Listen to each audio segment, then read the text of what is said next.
আমরা এখন পুরো বাংলাদেশের বিভিন্ন শিক্ষা প্রতিষ্ঠানে হোক স্কুল কলেজ কিংবা বিশ্ববিদ্যালয় আমরা একটি জিনিস লক্ষ্য করছি যে আমাদের যারা শিক্ষক রয়েছেন শিক্ষকদেরকে একটি বাধ্যতামূলক পদত্যাগ করানোর একটি ট্রেন্ড চালু হয়েছে।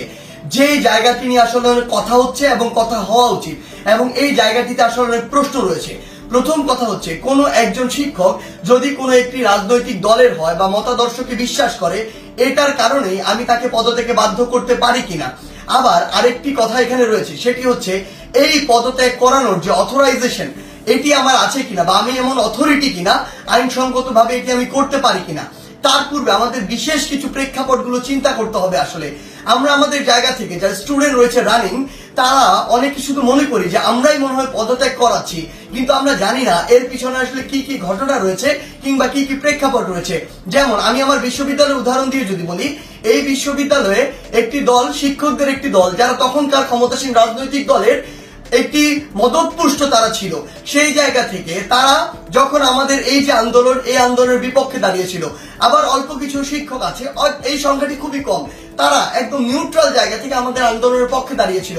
আবার একটা বড় সংখ্যক শিক্ষক ছিল যারা আমাদের আন্দোলনের ঠিকই পক্ষে দাঁড়িয়েছে, কিন্তু তারা আমাদের স্বার্থ চিন্তা করে নয় বরং এই স্বার্থ চিন্তা করে দাঁড়িয়েছিল যে এরপরে যদি কোনো রাজনৈতিক দল ক্ষমতায় আসে তারা ওই রাজনৈতিক দলের আসলে একটি গুরুত্বপূর্ণ স্টেক হোল্ডার, তখন তারা এই ফলটি ভোগ করবে। অর্থাৎ আলটিমেট এখানে দুইটি ভাগ রয়েছে।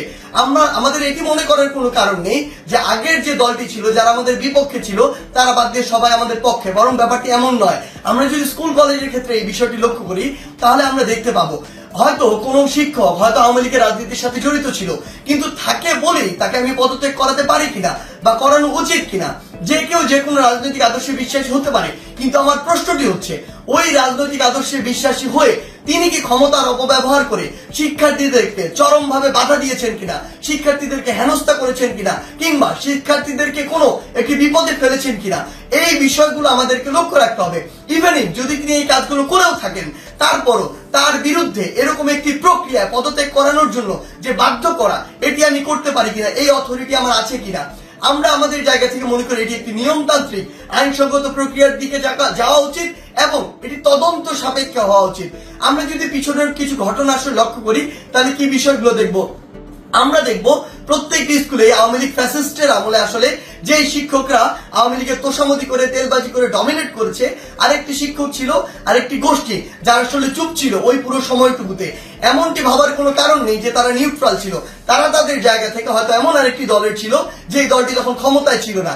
এখন বর্তমান সময় এসে ওই শিক্ষকদের উদ্দেশ্য হচ্ছে উপরের জায়গাগুলোতে প্রিন্সিপাল হোক কিংবা হচ্ছে প্রফেসর হোক কিংবা ভিসি হোক বা এরকম যে কোনো হেডমাস্টার হোক, যেই পদগুলোতেই হোক না কেন ওই পদগুলোর ওই মানুষগুলোকে সরাতে হবে।